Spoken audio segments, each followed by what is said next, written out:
Coming to you from the Strings and Things studio in Ventura, California, this is the Strings Unraveled podcast.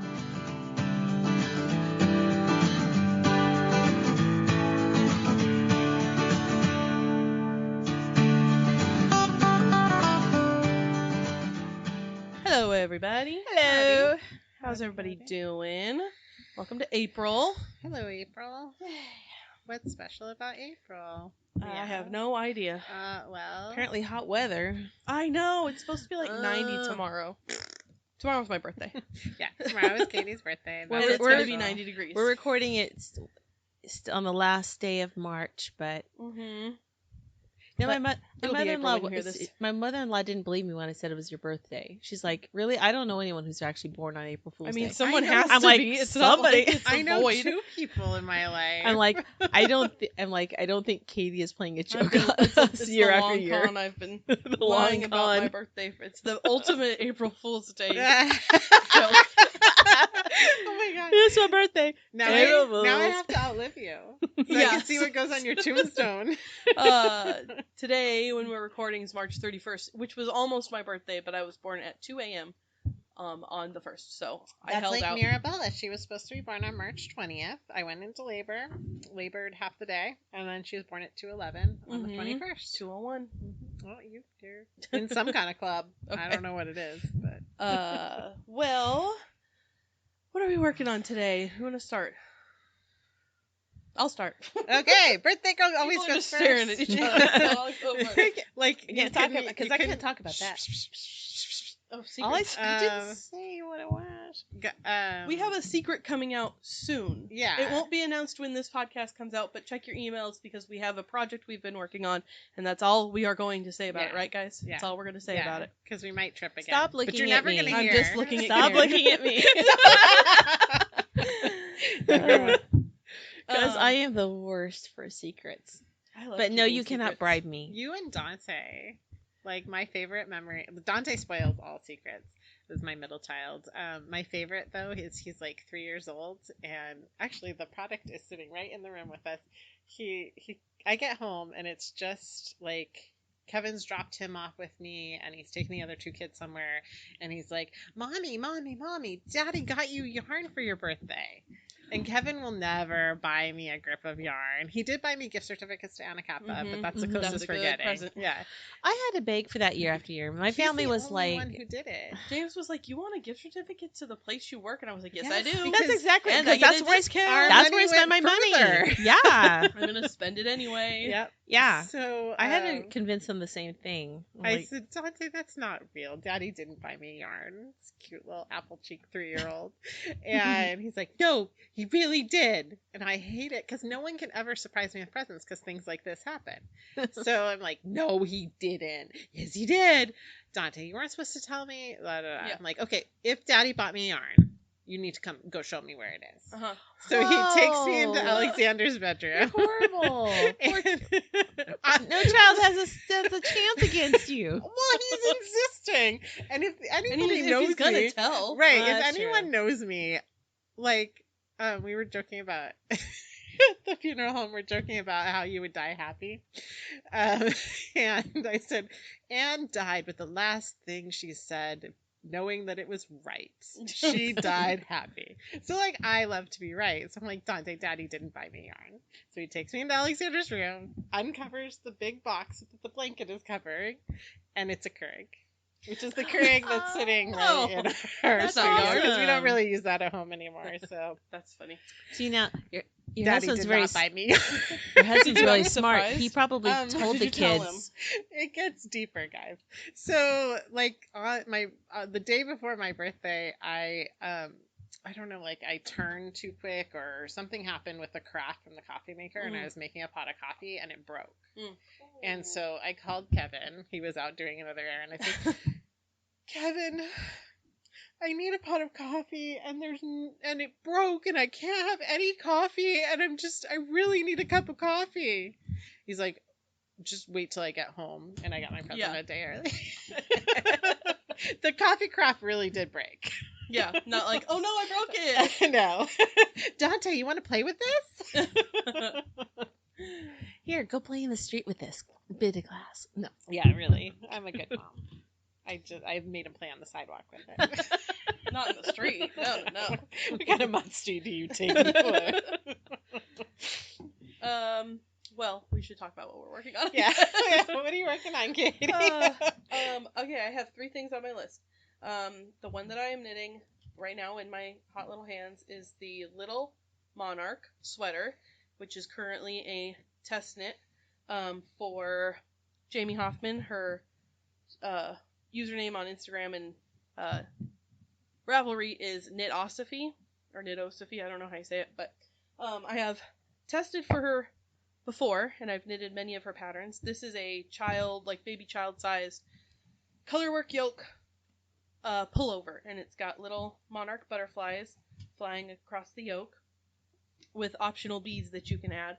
And when I started, I was like, I don't want to do beads, I'm feeling lazy, but then I found beads in my stash, and the crochet hook was right there, so I was like, okay, fine, I'll do beads. The universe said do beads. Yeah, so I did beads. It's 2 colors of Malabrigo sock, one that's like a multi dark purpley wine, like jewel tone, and I don't remember the name of it. And then a light mint green that's water green is the name of that color. It's gorgeous.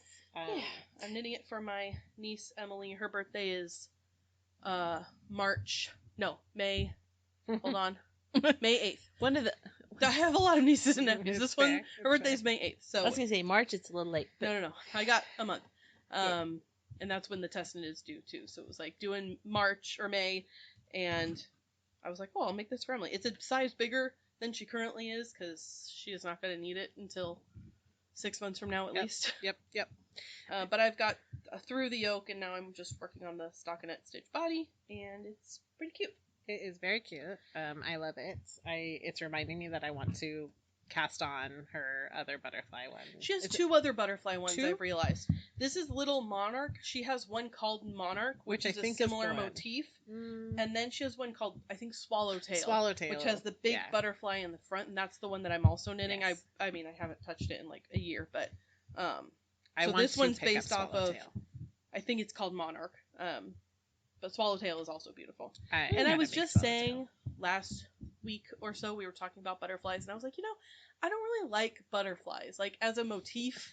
Like, I don't want to wear a shirt with butterflies on it, or like, it's just not my. I would. Some people like it, and I'm just like not drawn to it. But I'm knitting a sweater with butterflies on it, and I'm knitting another sweater with butterflies on it. Yeah. She is also the designer of Rattlesnake, which is one of my most favorite things. And that's the other thing I would also wear. Coyotes and snakes and cacti. That is one of the most fun things I've made because it's like just I really need to knit that. Challenging. It's just challenging enough. It came out when I was in a period of knitting where I was like so uninspired. I didn't want to knit a sweater. I just was like bleh. So I was like, maybe someday I'll knit it. But now I'm like getting my sweater knitting mojo back where I'm like, I really want to make that. I'll wear it around you more often. So because I need to make it. Feel like it. It's very up my alley. It just like all came together perfectly because I got that lady dye yarn that was the most perfect sky color for that.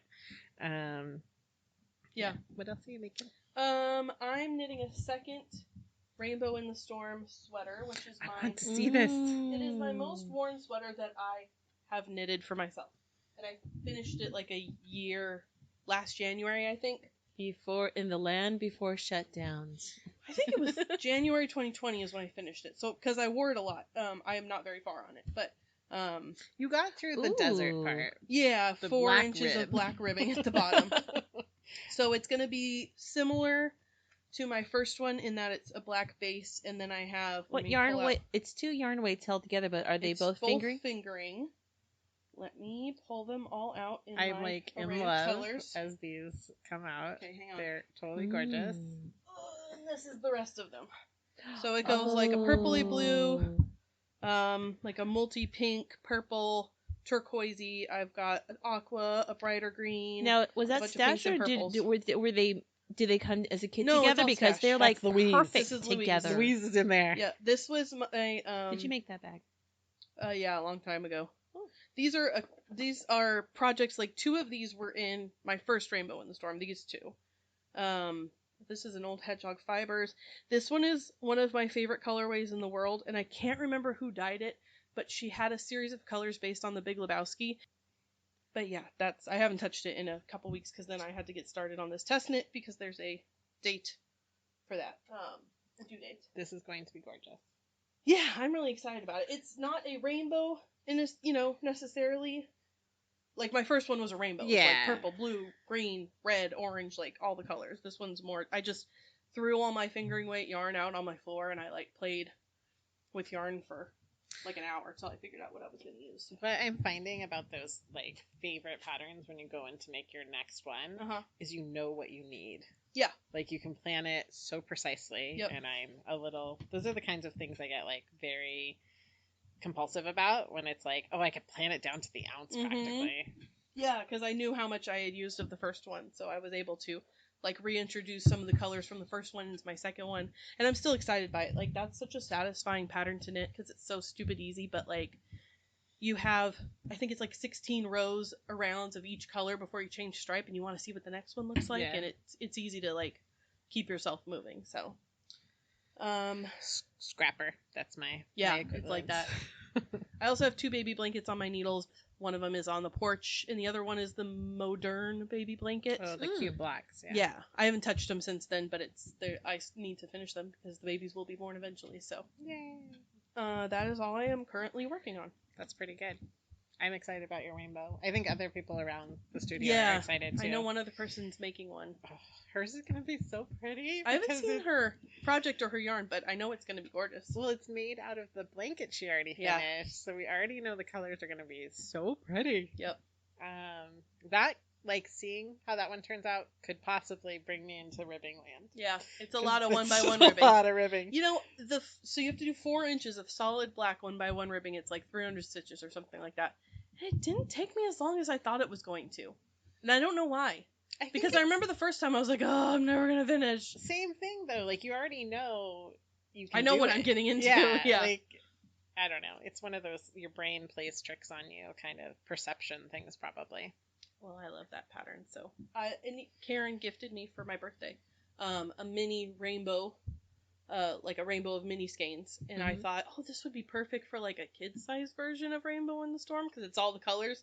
But like, I don't need to start another project. But my niece Amryn is obsessed with rainbows, so I almost kept those mini skeins. Well, yeah, I was you can't take them back. She gave you the skeins. Well, because I was like, oh, the tea's not that great. But I'm gonna give it to her because it came with the mug, which was really the whole thing. Yeah. And I thought, well, yeah, I'll give it mini skeins. So now I have a beautiful array of mini skeins that I want to pair those with like a white background if I'm gonna make it for Amryn because I think she would love that. Well, that's like my favorite. It's from those mini skeins are from my current, and so far for the last year, one of my favorite yarn companies is the Farmer's Daughter Fiber Company. I was wondering where it was from because it didn't say. It didn't say on it? It had info about the yarn, but it didn't have any like branding on it, so I didn't know who it was. But now I know. It's from the Farmer's Daughter Fibers. What are you working on? I got a couple different things going on. I'm swatching something that I'll tell you about in a moment. But the Frosted Pumpkin Stitchery, their newest cross stitch club, make a stitch along, started. It was supposed to start in January, and of course, Christmas and COVID made everything take longer, and they asked everyone. How is that not a Hallmark movie? What? Christmas and COVID. Christmas and COVID. I'm sure it is. It's gotta be. You gotta write that one down. Somebody call Hallmark. Lifetime. Oh, it's a Lifetime movie because it's got some tragedy in it. Okay, carry on. Anyway, so their Cozy Cafe, every month for like 10 months, you get a different part of a different clue. It's a mystery. Is it a Halloween-y one or is it your Christmas one? Neither. It's really cute. It's all cafe drinks and in really adorable cups. So the first one is raspberry mocha, and it's got this it actually has like little raspberries with beads that you put on there. It's adorable, and they can stand on their own. I don't know what next month. I know at some point matcha is going to come into play with cherry, and they have a peppermint mocha that they There's got to be a pumpkin spice. There has to be. Duh. Probably not till October. Yeah. It goes through October, so that might be one of the last ones, or September. It's kind of an autumnal thing. I'm getting ready to make another Pona jacket. I did a reversible one in with a wool and a cotton flannel. And this other one, I took a gradient floral panel that's kind of continuous, and so it's really like the earth and deep dark flowers at the bottom, and it goes up to like pale silver where you can see an etching of trees in winter, and they have or I guess they're just with no leaves on it.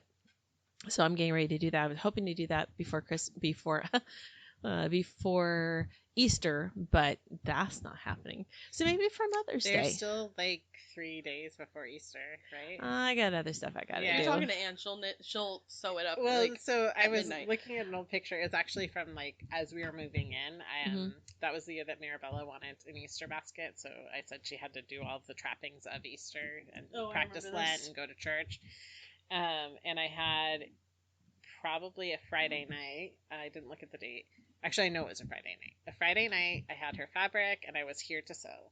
And my brother saw that on Instagram, and he's like, whoa, with so much time. And if you didn't know that he was complimenting me, yeah, that comes off like real sassy.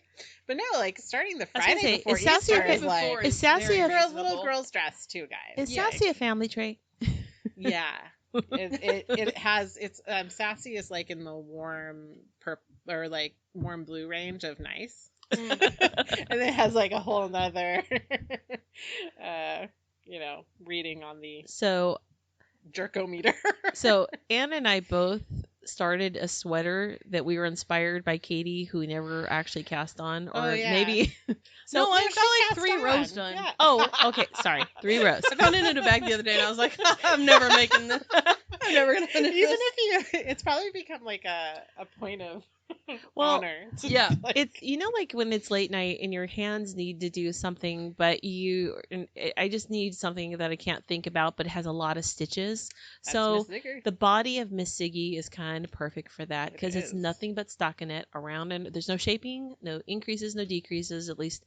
And I'm like, am I almost done? I'm almost ready to do the ribbing on the bottom. So fantastic.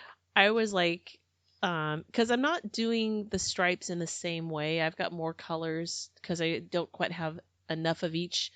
So I added more colors to kind of stretch it out.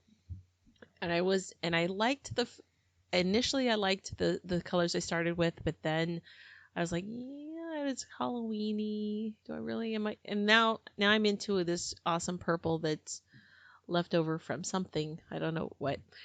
It's all stash. Anyway, so I'm excited about it. As excited as I can be when I'm doing it like 11 o'clock at night or 11:30. And then, the thing that I'm working on in my hands, I'm swatching for Darren, which is part of the Embody book that by Jacqueline. How do you pronounce her name? C-Slack? Okay, that's how I would say it. It's a capsule collection to knit and sew.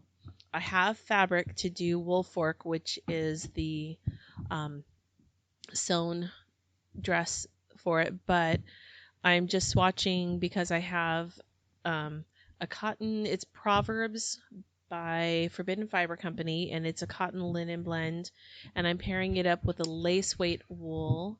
That's Oh, that is a really pretty Yarn green. Overtruck is celebrating their 8th birthday, and they were having like a progressive sale where one of their featured dyers was on sale that day for 18% off. Oh, yeah. So I was watching their live, and Forbidden Fiber was one of the ones, so I bought enough to make Darren as well in a green color called String of Pearls. That is a really pretty green. The succulent. Yeah. Because I think all of this one is inspired by like plants or something. What's your color? Oh, because thistle is a color. Yeah. Thistle's blue. So I have green in the same yarn that Karin Shocker, has. I got blue. Well, I jumped on because Katie's like, I just got this. I'm like, oh, I have to. I knew I could probably convince somebody else to buy some that day. I'm like, almost got us both. Yeah. I had to make sure I picked a color that they had enough of. Yeah. Anyway, so I'm pairing that with a lace weight Mrs. Crosby Loves to Play in Reticule, which is like pale minty green. It's called Magnolia. Magnolia. And I think it looks like a magnolia tree on a sunny summer day with shadows. Mm-hmm. But a lot of white. Because it has some gray and it has these speckles of blue, which match the blue of my main body color. So the reason why I picked a lace weight is because I don't want it to compete with the blue. It's going to be smaller, and so it's just going to give me little pops of color, without dominating or competing for. But I'm not swatching with it because it's 840 yards per skein it, and I didn't want to set up my machine for cranking it, so I'm not going to hand wind 840 yards. But I don't even want to wind with a ball winder that many. Yeah. Ooh, I would use my little spinny drill thing for that. Oh. Do you remember the lace weight at Anacapa that was 1,200 yards? Yes. Wasn't it even like a cotton, so misbehaved? No. No? There was a lace weight cotton, but I think it was that it particular. Anzula? No. That we did have Anzula. We had Anzula. It's very no, it rich. was like Lorna's laces or something. Yeah, it was Yes. Lorna's laces, Helen's lace. Helen's lace. Yeah. And you like someone would buy it and be like, "Do you want me to wind this for you?" Yep. And they're always like, "Yes, please." And you're like, "Oh, no." Yeah. Okay, you do have 2 hours. 1,200 yards. It's like you're winding and winding and winding, and I swear it never got smaller until all of a sudden, boom, you're done. But it really wasn't all of a sudden because it would take. It took 30 plus minutes to wind. I really miss working at Anacapa, but I don't miss winding yarn for people. Exactly. That's one of the things I don't miss at all. Except we wind now, but in small batch. Smaller batch. It's so was like all I did. Yeah. So when people want us to wind here, I'm happy to because it's but if you had a line and people were waiting and you were the only one there and you're like, okay, I'm sorry, it's going to take a while. But after a while, we would say, do you mind coming back? Yeah. Except on a Sunday, people would have to come back on a Tuesday because we're closed on Monday. And then that's their decision. Yeah. I wound, I think, 8 skeins for an upcoming sweater, and I was like, how'd I do this all day? I know, right? 8 skeins. That's like one person's order. Yeah. It's like nothing. And then you have another person right afterwards. Yeah.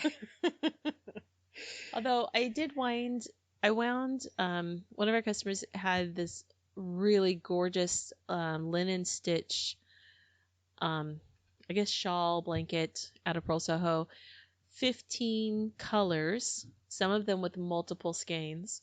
But that wasn't. She's not making that. But that was a joy. She finished it. She worked. That's what the. Yeah. Okay, no, it's something else. Someone else's blanket is not becoming a blanket. It's becoming like 6 other projects. Yeah. Which are all gorgeous and lovely. Well, what are you working on, Anne? So it's springtime. Yep. Which means that I become victim to my spring fever of starting everything I see.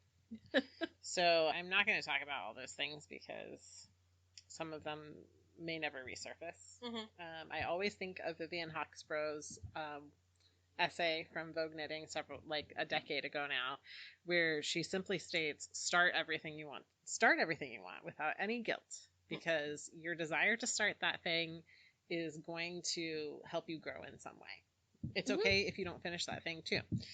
That's a great way to think because I can't subscribe to that theory. I'm sorry. That's okay. But I will. Okay.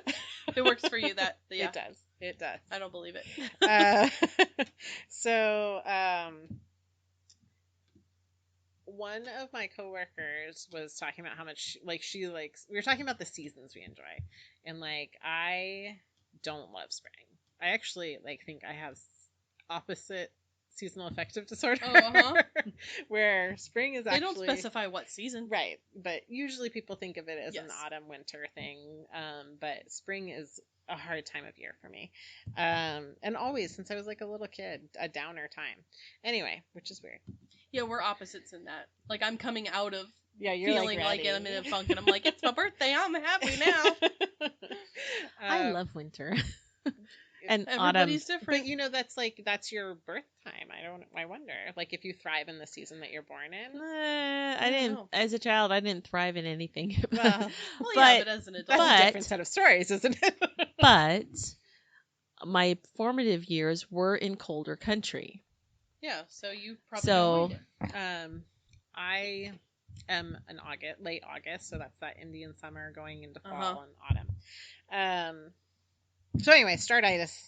So she was saying how much she likes spring and summer, and I'm like, bleh, I don't like spring.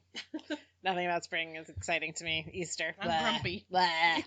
So hey, what about is Katie's birthday is a great holiday. No, St. Patrick's Day, is that technically winter, though? It's still winter, technically. Oh, yeah.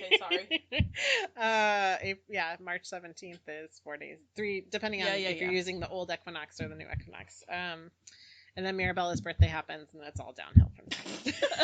Oh, poor Dante. Dante's birthday is coming. But, still. You can't help that. No. He could have. Yeah. He could have. He could have made it into March. He would have been perfectly safe to be born. Anyways, so I happened to need to go to Joann's that day, and I was looking around to see if they had something in the yarn section, and they didn't have it. But I have always enjoyed Red Heart color. I think Red Heart has great colors, and I ended up picking out 10 colors of Red Heart, and I am now making a Halloween themed tiny granny square blanket. Because you couldn't get enough granny squares? It's like that thing you hate. Yeah. I've never hated granny squares. I've always loved them, but they aren't that thrilling. Yeah. So I'm making this big patchwork granny square Halloween themed blanket because that will take me through the spring, and I won't have to think about spring. Well, there you go. I'm also working on a sweater that I have wanted to make a long time. I didn't talk about this one last time, did I? No. Okay. I thought I had started it since. What's her name? She's a very good designer, very popular. She's cute and tiny, has a million patterns. Andrea Mowry? Thank you. Andrea Mowry has teased us with this sweater since April. It came out maybe February. Sorry, that doesn't make any sense. Today I went back to yoga, and it was a surprise that I could go back to yoga that I saw in my email at 12:30. And then I had to prepare to be ready for yoga at 6 in the morning. Oh, I would love to go back to a yoga class. Grassroots yoga, guys. Good to know. So the one in Fillmore is not open? I have no idea. I'm just out of the loop. I just miss being in a yoga class. It was wonderful. So 2 things are happening to me right now. I'm a little extra batty, and I went to a workout and I sweated a lot today, so I should be skinny again. Yeah. Yeah. So this is called Stripes, and it is an It's Andrea very Mowry. aptly named. And it's meant to be a blank canvas, she says in the pattern. You can start, this one I started with a double,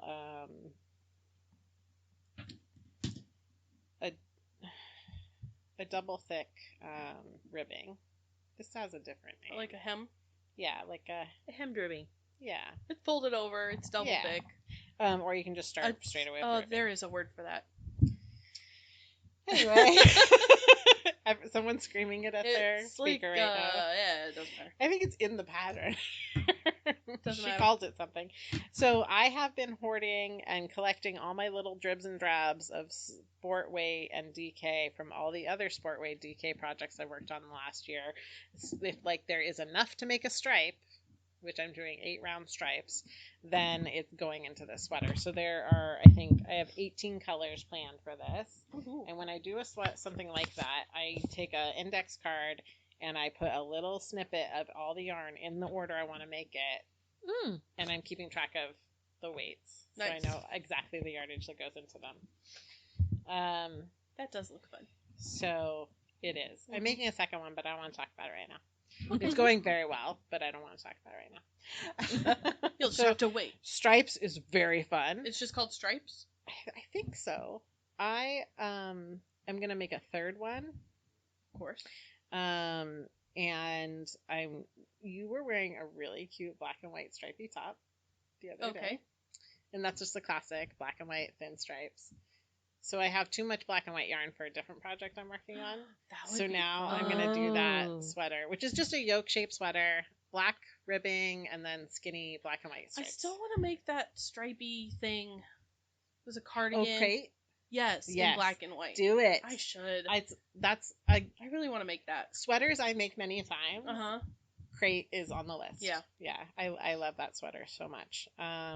She has a lot of other cool designs. Amelia. Crate is C-R-E-I-T? It's with a K. K-R-A-I-T. And K-R.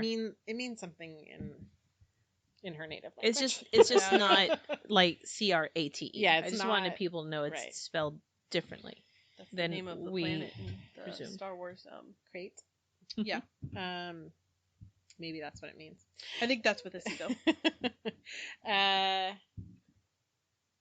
Star Wars. Let me interject. I saw a cool bumper sticker. It said Palpatine Vader 2020. He goes, resistance is it's futile to resist. Wasn't that okay? Yeah, I have comments on that, but I'm gonna refrain. Move on. So then, speaking of crate, I need to make Dante a crate. That's the next one I'm gonna make. I have all the yarn gathered. I think I've cast on the sleeve, and then I got set aside. His birthday's coming, and I really want to try to knit for my family, or make for my family a little more than I do.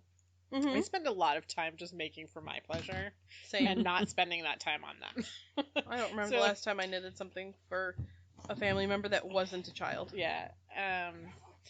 So while I was looking for a sweater for Dante after crate, because he's going to turn 13, I found this great cascade yarn that's a 50-50 blend of merino and cotton. Mm-hmm. It's lovely. I bought a couple skeins just to swatch with, figuring if I didn't like them, I would make hats, because it should be a very good hat yarn. And then I was going through Jared Flood patterns, because he has a cadre of excellent patterns that are interesting for the knitter, but wonderfully styled for, men on the go. So can you tell us what was it Dante said his style was? So while I was looking at this, I asked him to come look at sweaters with me, and I was showing him some that I thought were great, and he's like, yeah, that one's okay. That one's all right, I guess. And I'm like, I'm not going to make you, because he's man size or approaching it. Small man right now. I'm not going to make you a sweater that you're just like, that's all right.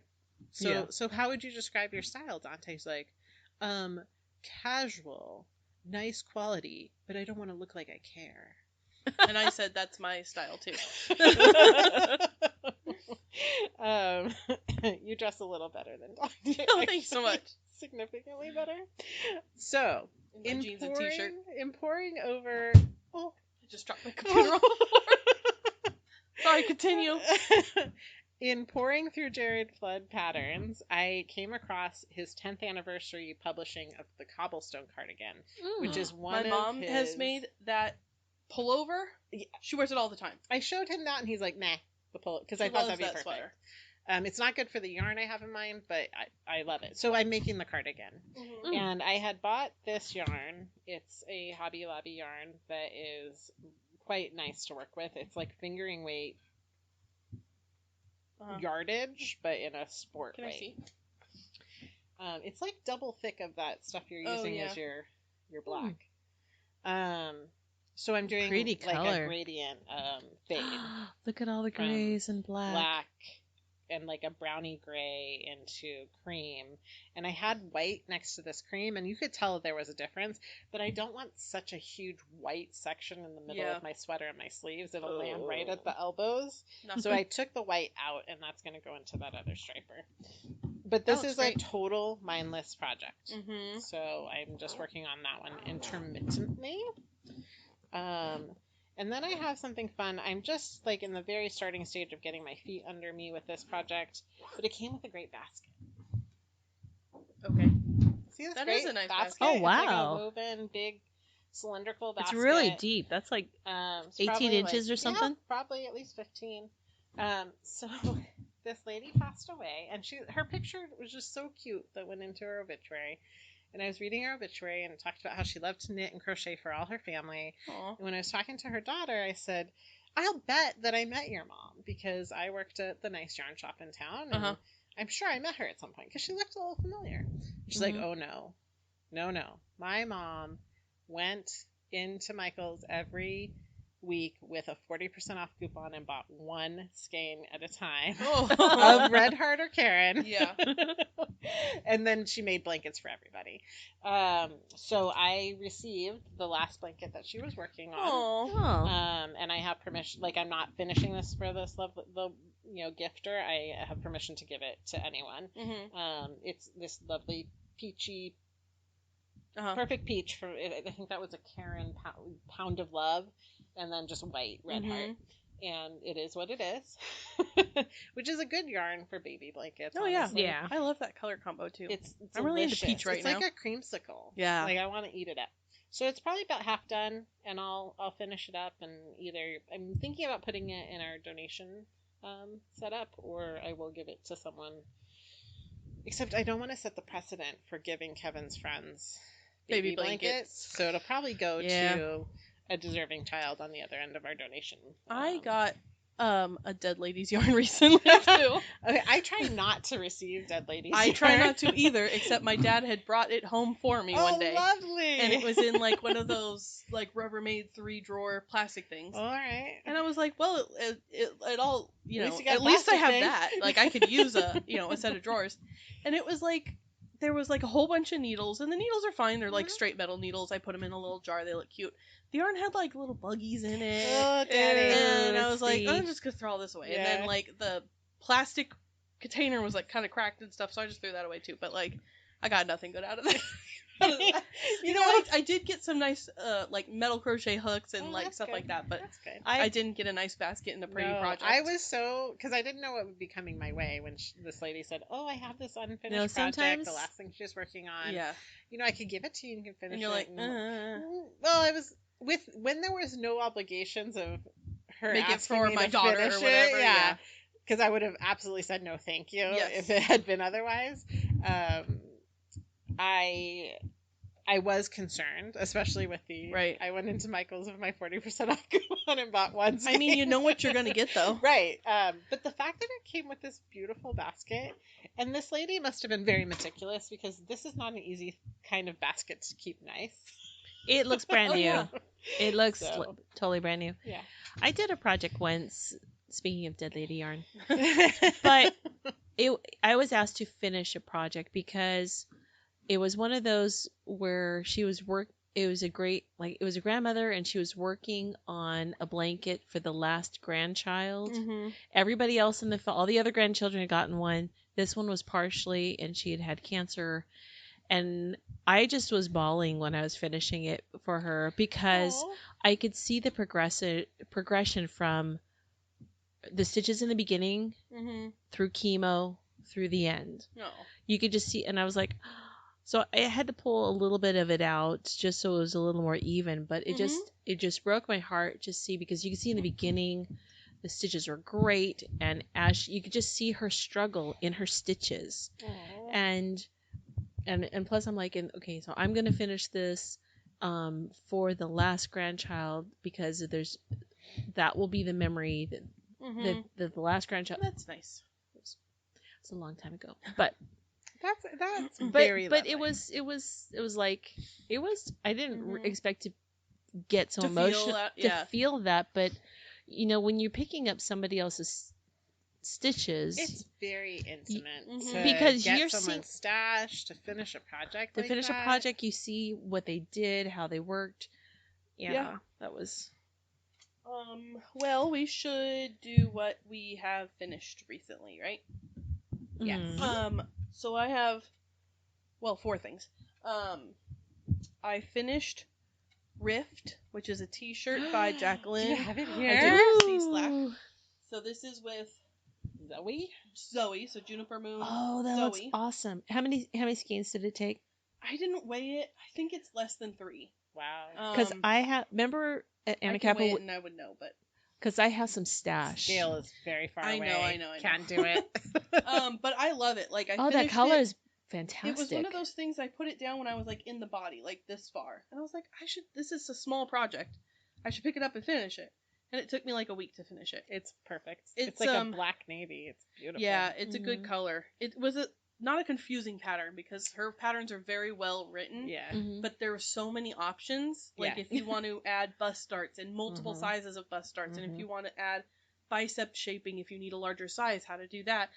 And then it's got like a boat neck or a V-neck option, and you can put that either in the front or the back. I like the so V-neck. You choose which one you want. So this one has the V-neck in the front and the like boat neck in the back. So you can totally flip it, right? Well, the ribbing's longer on the bottom. So you could if you didn't do the longer ribbing on the bottom. I'm in. It also has bust darts. I'm in. Oh, then no, you cannot flip it. No. Aren't those so satisfying? Yeah, it took like a minute. Yeah. Is it with short rows? Because the bust darts are like almost invisible. Yeah, it's just a couple short rows. It's the most beautiful fit when you put it on. Mm-hmm. I am in the ribbing on one of them, and I'm at the decision point of do I make the ribbing on both front and back the same and have the... So that's... I would recommend doing the bust darts and just picking a front. A front. Yeah. I liked the look. I should try it on backwards to see if I like the look of the neckline the other way, and I think the V-neck is more flattering on me personally. Yeah, but I do want to make another one of these. So, well, that's interesting because on the new pattern, there's a bust dart option. Yes. Mm-hmm. And I was actually thinking about that. She is really good about telling you, like, measure it. You're in this size category. If you have this size, like bra size, you do this many short rows. It's if you have not put bust darts in sweater, I used to be like a little obsessed with it. Mm-hmm. It's very exciting. Yeah, it's easy peasy. It's very exciting. I have one started and one intended. Mm-hmm. One I'm just doing in this kind of pretty dusty peach. Yeah. It's this very weird yarn. It's a cotton linen blend, but it's almost like a tape yarn. It's cool. I like it, and I got it like super clearance at Michael's, so I like it even better. I think it's gonna be like a $10 project. But then I got Mojave in who makes that? Kelborn Woolens. It's another cotton linen blend, but it's like fingering or sport. And Fancy Tiger Crafts was doing a knit along for the Rift where they marled it. Oh, that's cool. So I am going to do a marl. I had to buy a little bit more, which is insane. I bought it from 2 different sources, and it came with the same dye lot. Wow. That's a miracle. That's like awesome. Knitting lottery. Yeah, it is. Wow. So I'm gonna do this someday. It's real cute. It's fantastic. I want to make another one. I haven't blocked it yet, which is why it's just been sitting in my studio, but it doesn't even feel like it really needs to be blocked, but I do want to wash it to like loosen up the linen a little bit. I'll wear my rattlesnake around you, and you can wear that one around me. I bought positive influence. I bought myself a cute little pair of overalls, and I was like, this is gonna look so cute with my overalls. I haven't tried the combo of them together yet, but they're like green, kind of like linen. They're very cute. Anyway. Oh my god. So I finished that. I made 2 of this is called the Louisa Crossbody Bag by Svetlana Sotek, which I'm going to do as a class. Sotek handmade. I love that fabric. So this was my first one I made as like a sample, and this is like a Joanne. This is all stashed. This was like a Joanne's print with like these succulents and then a chambray bottom because I had it on hand. And then this is, I don't remember the name of this fabric, but I remember I bought it when we were on our trip in October. Yeah. Oh, was that like Irvine or Anaheim or where was that? 2019. It's on Ball Road. I went there last weekend. What's the name of that place? M&L. M&L Fab. Yeah. And then the bottom and the lining is from Super Buzzy. It's very expensive when I take Kevin there. Yeah. Because he has specific taste, so he only wants the full price fabric too. Oh yeah. So I'm very reasonable when I'm there. Yeah, you're adaptable. You can get whatever you want. I'm happy in the flat fold area.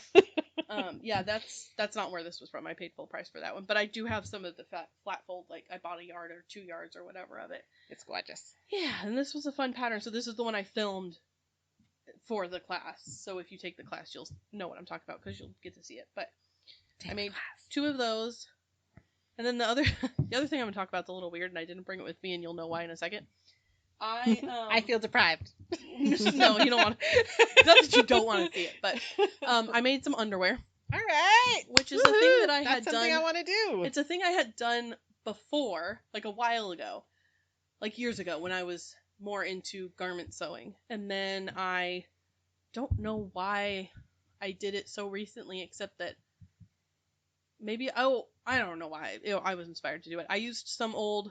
Oh, it's because I had a t-shirt. I had a t-shirt that I liked that had a stain on it, and I didn't want to throw it away, so I had a underpants pattern that I cut out of the t-shirt and I added. Thing to do. It's so, if you've never if you are the sort of person that thinks that, oh, I might sew my own underwear, which is weird know to what? tell some people, they'd be like, okay, lady. Okay, I said that. But it's too. very easy to do. Okay, so this is gonna be interesting said because that I to have my a whole bunch of coworker. concert T-shirts that are too small in the arms. Yeah, just put the logo on I your guess- butt. How Cheryl cute! Cheryl Crow, guess where you're going? Woo! What is that? It's a great fun use on of an a old Saturday t-shirt. night. You know, just trying to have a little fun. Yeah. Like, Oh, that's get out of my head because I want to get rid of all my t-shirts because I don't wear them Uh-huh.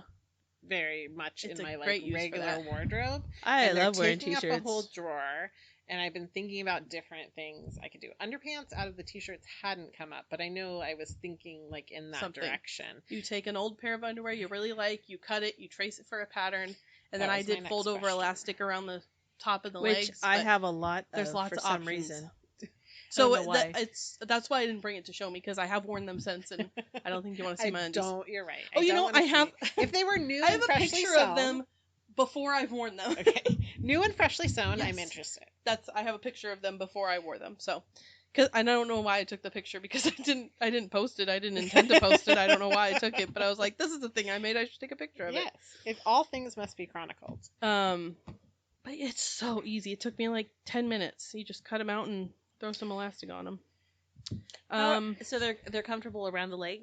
Yeah. Is that where you put your? You also put fold over elastic there, So like there they everywhere. are, That's fresh and clean adorable. and new, and Yeah. out of an old gray T-shirt, and I didn't have That's enough Awesome. elastic in one color, so the top is one color and the leg openings That's are much another. cuter, actually, than if they had all been. They kind of have superhero colors. So Well, when that's you wear the your other thing underpants on the outside, Yeah. for your superhero costume, rock on. That's adorable. Yeah, that's it. So I don't remember the full gist of the conversation, but I did say something about. I said something about making something that I was excited about, and my female coworker was like, looked at me like, "How could you be excited about making that?" I'm like, "Yeah, I know that sounds like I just said I wanted to make my own underpants," and she gave me another look, and I'm like, "Oh, there's a lot of people who do that, and I am very interested." Yes. It seems like such a weird thing to tell somebody that you made, but like I can sew any other piece of my any other garment. Like Yeah. what's so weird about that? Nothing. Nothing is weird. so about for it. me, normalize sewing your own underpants. So me Yeah. made May, you will be handmade from head to toe. I'm not making a bra, but Yeah. I could. That's Karen's. I made like, one very close, Okay, right? well, the problem is by the time I finished actually making it, because I got a little spooked into my head, I'd gained weight and a couple of cup sizes. So I'm it's sure like- I could, but like. and then I decided I have all these underwires, and I decided I don't really like to wear It's one of underwire. those So things that I feel like would be a lot more expensive to make. It could be. Yeah. it could be except so some of the foam that I saw, I know that I could get in a different way, and like the way you get it shaped, the great thing is because all the stretch and all the shaping is in the foam, you can make the exterior out of anything. It could be, it doesn't have to be a stretchy fabric. You can make really pretty cotton, it could be Well, maybe superhero someday. fabric. I don't know. I was just thinking of an actress who now I can't think of, but there's this one actress from like the 1940s who refused to wear a bra. Uh-huh. And so, but you look at her because it's like a very structured period in fashion, right? Yeah. And you can't tell, but she refused to wear a bra. So I want to look at the inside of her costumes. Right. So that I just don't have to wear a bra because I'm with her. Yeah. Well, all that means is that whoever made the costumes had to go to a whole lot more work to put structure in there to support the gals Sure. in a way, in a non-bra, but kind of still. But it still had way. to be comfortable because she wore it. Yeah. Mirabella. So I made her all those little bralettes last year, and she's grown so much this year they do not fit. And I copied it from one she already liked. And so I just bought them at Target in her size, like in the size that matches her clothing. Mm-hmm. And she put the first ones on, and she's in this like range where she still wants to go around topless, like boys can, but she really, her little, she really shouldn't. So we're having a philosophical conversation about stopping that habit. So I come in to see her that night, and she's not wearing any top. And I said, "Why aren't you wearing your little bralettes?" She's like, "I put it on, It was so tight, Mom. I was like, Aw. that's what wearing little Yeah. like bras and bralettes is like. And I said, put it on. Let me see it on you, because I want to see if it's like, if it actually is giving too you tight. any rolls or like pushing your skin out of. And it fit her perfectly. Oh, it's poor so baby. tight. It's so tight. Like, Welcome to the life of oh, confinement. I've been waiting for this because she's obsessed with boobs. Yeah. So I'm like, wait till you get to the social norms of containing that part of your body, and you're gonna hate it. Because if her underwear is too tight, she is like, I don't have any underwear that fits. I need new underwear. It's all too tight. Yeah. I have a life hack that I'm recently trying back to underwear. This came from Maya Bialik's Instagram like maybe a year ago. It was her PSA, so it was intended to be spread. She said that she was really mad. She went into a fitting for her new show, and which is really, really cute, by the way. Call me Cat. The costume designer had bought underwear a size too big, and she was like offended that they didn't get her the right size underwear. And it was intentional, because if you wear underwear one size bigger, you don't get panty lines. Yeah, but I feel I know. You ever had a pair of underwear that just like doesn't stay in place though, and then like halfway through the day you're like, uh-oh. You're always adjusting. I hate having to adjust. Elastic. Maybe. Okay, so I bought underwear one size bigger, and it's working really well. Good to know. So take that. Take from that what you will. Yeah. So anyway, what have you finished? No underwear. Yeah. Okay. First of all, this is the Mabel sweater that was technically finished last February, I think. This is a pom-pom pattern, right? It was in a pom-pom magazine, but it's actually like from a British store who I can't... Loop? Yeah, Loop of London. Loop London. Yeah.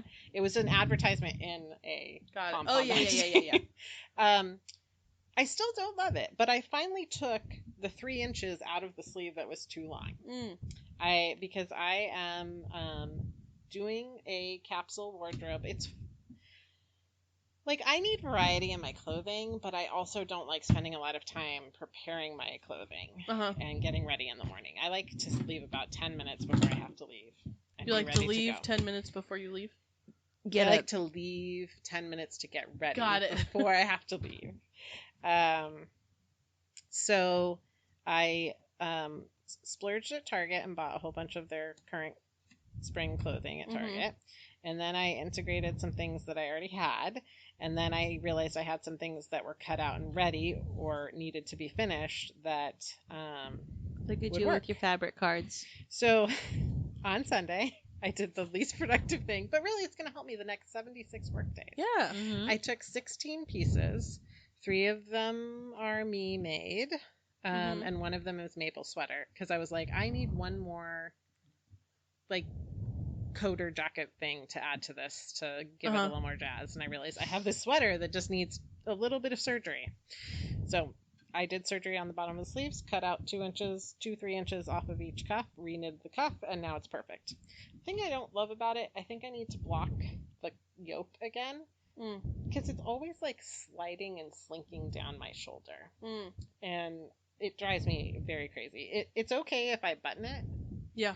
See, I've discovered I don't know if I like a yoke sweater, because I don't have the problem of it sliding down. I have the problem of it creeping up, and it doesn't. I have one sweater that does that to me. And it's because it has no structure. Yeah, it's like a funnel. Well, the upper part of the yoke is got stranded work, and then it has a section of nothing, that's not pretty and sweater. then stranded work, and that little section that's not as stable just lets go, and everything. Yeah. So I feel like I've got like rolls around my neck that are not my own. On the 2 scrapper cardies I have, I wear them a lot. One of them, if you do the sleeves as written, the sleeves are kind of voluminous down to the cuff, and so there's a lot of weight in those sleeves, and I noticed that one is more likely to slink. But I changed the fit on the sleeves on the second one, and that one doesn't have that problem. So I think it is a relationship with the depth of the yoke and the size of the sleeves. But anyway, I wore that today for the first time in almost 2 years. Oh, in a year. It feels like 2 years. Yeah. 5 years? 10 years? So that seems right. What year is it? Where are we? Who are you? So then I don't have these dresses that I finished, but I made more of that new look 65-25. But I have my cute little watercolors. Oh, I remember that fabric. Yes. So this was the melanated fabric store purchase, and then I bought more M&L knit fabric, which I never. They have that big back room with all the apparel fabric, and I finally spent a little time in there on this visit. I could have gotten lost in that back room because they had a lot of really nice stuff. It really is. I mean, that's that. It's overwhelming. So I finished 2 dresses. I refinished Mabel, and I made a ripple bralette for Mirabella in cute. her yarn she dyed, which she named the color Mirabella's Delight. It fits her. I made it cropped. Very cute. And I kept saying to her when she tried it on, when I could have changed it, do you want it longer? Nope.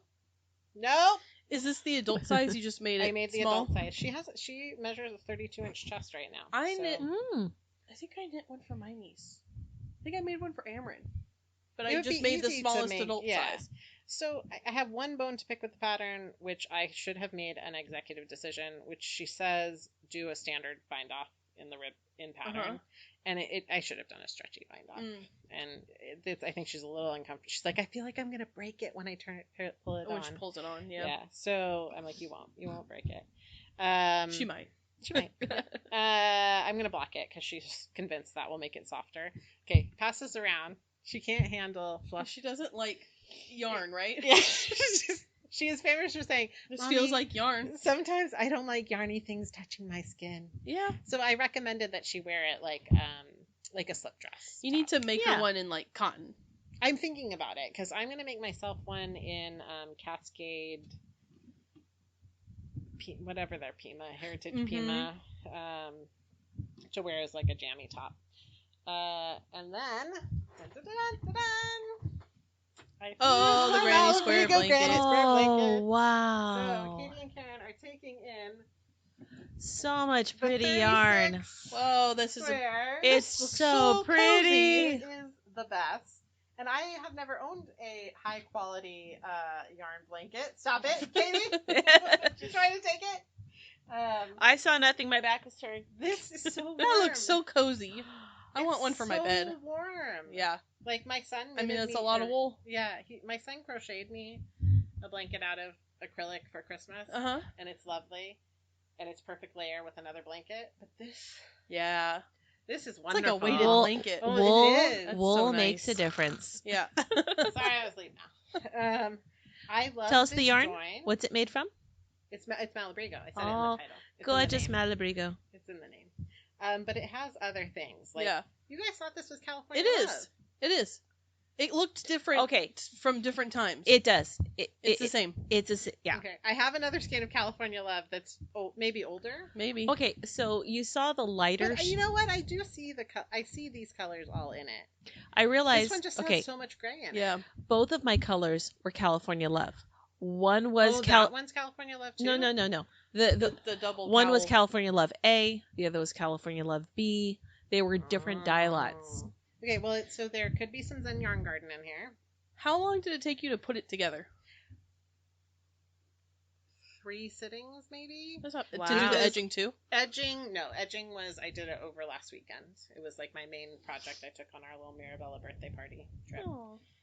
This join is a absolute delight. I'm using it on my other little Granny Square Halloween blanket. Oh, I've done this. It's like a zigzag slip stitch. You like slipping. Yeah. And it's exactly, I didn't know how I was going to join it, but I knew it's great. The great thing is there's no bulk to it whatsoever. There's no bulk, but it's present. Yeah, it's got like a tiny little ridge. For those who are sitting at the edge of their seat wondering what color did Anne choose for her edging, if you've been following. Do you know, Anne? I went with Pearl 10. Because the Plomo actually is probably what I always intended. Have you posted a picture of this? No. Well, you should. I will. I have a picture because we were in a hotel with a king size bed. I was able to take a decent picture of it in natural light. I was waiting to show you guys. I didn't want you guys to see it on before you were ready. Instagram before you got to see it in person. I am totally jealous. If you want to invest in 36 I don't want to do the work. I don't want to do the work. I want you to do the work. No, I don't want to invest in that much Malabrigo, but I want one. There is one end that still needs to be woven in. You should just leave it. I will. I think I will. Yeah. It's in one of the navy. It won't bother you later. No. Every once in a while I'll stumble and I'll be like, oh, there. I have a sweater that I just have one end I forgot about. I'm like, I'm never gonna weave that end in. I was looking. I don't know who. I have on the inside. I have a pair of socks that are that way. Every time I try, I don't put them on very often because they're 100%.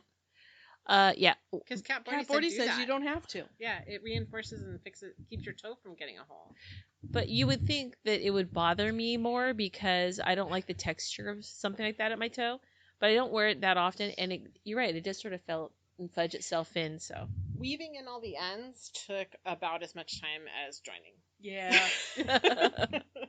But it is everything I hoped and dreamed it would be. So would you? There's times where I weave in as I go, and there's other times where I don't like the look of weaving in as I go because it's not as invisible as I would like.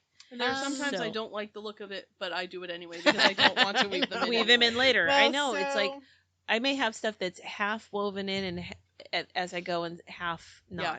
This joint is also pretty on the other side. It looks so nice on the other side, like a little hand stitch. There's no right or wrong side. That's the beauty of it. There's just two sides. They don't match, but they are both pretty.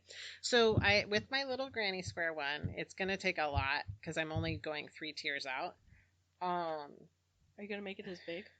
Maybe. We'll see. I don't want to buy another 10 skeins of Red Heart, even though it's not a great investment. It's just more stuff. That is a lot. So I'm just going to use what is there. I think it's going to take 320 squares. So I have this whole... God bless you. No, I have a plan. If I break it down, it's manageable. Mm-hmm. Plus, I'm doing it as a distraction, kind of like on the porch. Why would I rush through it? It's my like, little treat. Which I have been working on. I am joining a set of 20 at a time and weaving those ends in as I make each increment to do that. Smart. And I'm even thinking, because I made this square that's 4 by 5, mm-hmm. and I'm thinking so that I don't have to overthink randomizing it, mm-hmm. that if I do blocks of that and repeat that, that I think it'll look random-ish. Random. That makes sense. And not be a clear repetition. Yeah. Or be random enough, So I am weaving in the ends of these little babies as I go because there's just too many of them. That would just overwhelm me and I would never ever finish this project. Yeah. Ever. It would just be another bag of yarn sitting around. Which I have plenty of. So that's what I finish. What have you finished, Karin? Like crown The main thing is I finished a prototype for a pattern that I submitted to Making Magazine. It's a tote that has cork on the bottom and has some some sashiko hand stitching, where I made the pattern on my own by using a dot grid template and my friction pen to make a ton of dots, and then it was kind of fun to connect the dots and kind of outline my pattern, and then my stitches don't have to be perfect. They just have to go in the direction that makes it look like a clear pattern. Anyway, I will find out by April 6th if I'm in or not, and if not, that just means it'll be a class that much sooner. Woo! So it's very pretty. It's in 2 sizes. I wasn't sure if the first one was too big, but Katie assures me that big totes are good. You can't. Yeah, I always need a big tote. Well, one of the things I like, it uses a leather handle, but because the handle's not sewn, it's tied in. It can be untied and used for different bags.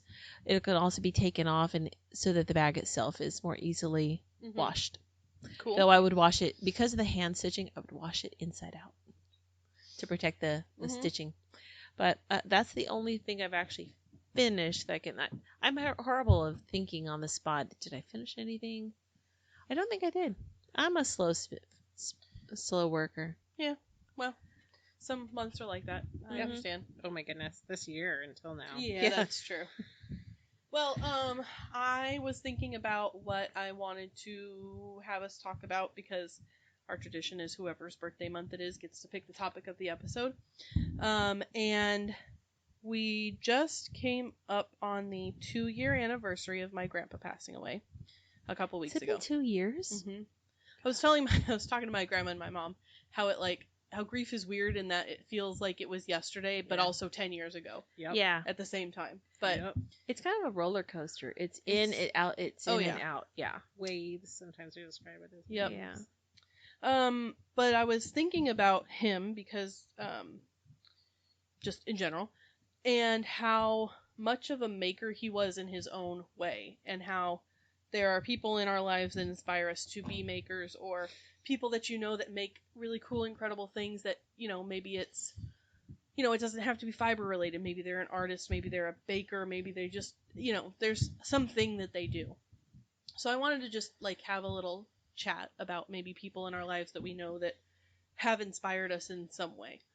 My grandpa was a mechanical genius. He could design and build engines and vehicles and anything like that. He rebuilt a Model T Ford, and he was really into. Awesome. What color did he paint it? I think it was just black. That's fine. That's the joke. He's very classic. That's a joke. You can have. That's what Ford said. Yeah. You could have a Model T in any color you want as long as it's black. Yeah. We went up to our house in Independence a couple weeks ago, and since he's passed away, we've been redoing some things because he was also very stubborn. So, and that was his place. So anything that, he was kind of in charge of where things were and whatever. And now that he's gone, we've sort of rearranged things a little bit. But out of the storage shed, my dad pulled out his, what's called the 6-wheeler. It's got a sign on the back. It's called the Boondocker 3 because this is the 3rd iteration of this vehicle that he had built. And it's like an Overlander. There's no top. You sit in it. It's controlled with two levers, and it's got 6 wheels, so 3 on each side, kind of like a tank, that he built just because he wanted to see if he could build it. So it's built out of random parts. It looks kind of like a boat, but with wheels. And I remember riding in it as a kid, and you can ride it up and down dunes and. Did he let anybody else drive it? No, I'm sure not. Okay, because I know that when the scouts met there to recuperate after their 50-mile hike. He probably gave him rides, but the last time it moved was probably when I was a kid, because it's been in the storage shed for a long time. But I was looking at it and I was like, he just built it. He just designed it and was it's the 3rd iteration of it because it's the 3rd one. That he probably just had a great time in his garage, coming up with how he was gonna build it. And he was also frugal, so he was I had this engine from here and I had these tires from here, and it's this Frankenstein thing that he built. It's all stash. Exactly. That's exactly it. It's so the ultimate me make. My dad and my uncle were standing out there looking at it because they were we should get this running again, and they're just standing there with their hands on their hips staring at it how did he why do you think this? He did that? Or what do you think this is for? And my mom and dad have been renovating and restoring my grandpa's old VW bus, and some of the things my dad's it's fascinating to realize how his brain works because he can figure out from looking at it he wired this through this, and he knows exactly why he did it, but it's who would have thought of that except for why would it's just interesting. But I was saying that I feel I got that spirit through him where I'm I could make that thing, or I just have a great time sitting in my studio coming up with and it's a completely different thing. Yeah. I don't know jack shit about an engine or building anything like that, but I was just thinking about, and then the spirit of I can. Yeah. Not he could do it. Not the I wonder if I can, but of course I can. Yeah. Or I could never do that. Yeah. I've met a lot of people like that, and I don't have that mindset at all. Mm-mm. It's a real gift. Did you try? Mm-hmm. Do you know? How do you know unless that you can't do it unless you try to do it? Mm-hmm. Yeah. My mom got tired of hearing people say that about things she'd make, and she'd be she's eventually started saying, if you could imagine, you're right. You probably couldn't. You're right. You probably couldn't do it. You're right. That's when she decided she should stop teaching textile arts. I just don't understand the idea of writing something off without exploring it. Well, I mean, some people do know their limits, and some people are more wired to be able to do something more easily. Yes, that is true. There are some things where I may have attempted it, or I know, like you said, my limits, and I appreciate the skills of others. I always like to think of it as like arts and crafts. You know, they're paired together, but I think you're very much either like an artsy person or you're a crafty person. And I'm a crafty person. I'm not good at like... You can be both. I think you can, but I know for me, like, building things and like executing things, that's the part that I'm good at. Mm-hmm. The creative aspect of it is something that I struggle more with than like somebody else, you know. So I couldn't be an artist in that way. But like if you show me a picture and you're like, make this thing, or you give me a set of instructions, I'm like, I love building like flat pack furniture. Like give me all the pieces and I want to assemble it. Like I love doing that. But well, that's an old Greek art philosophy, is that there's arti and arte, and I can't remember which is which.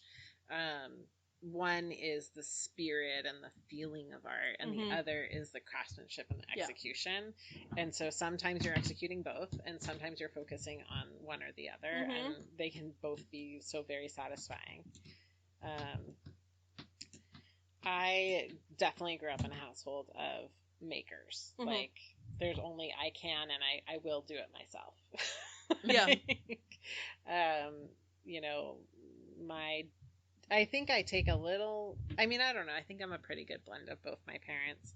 But my grandmother was like the best needle worker ever. She, you know, she would go to a store, look at something she wanted, and go home and just make it. Because she knew how to do every needle craft that ever was. She was an excellent reverse engineer. And she gave me the greatest compliment when I was about 12. I spent a week at my grandparents' house, and I just got to like make. Yeah. Grandma taught me how to make her special teddy bears that she'd make for everybody.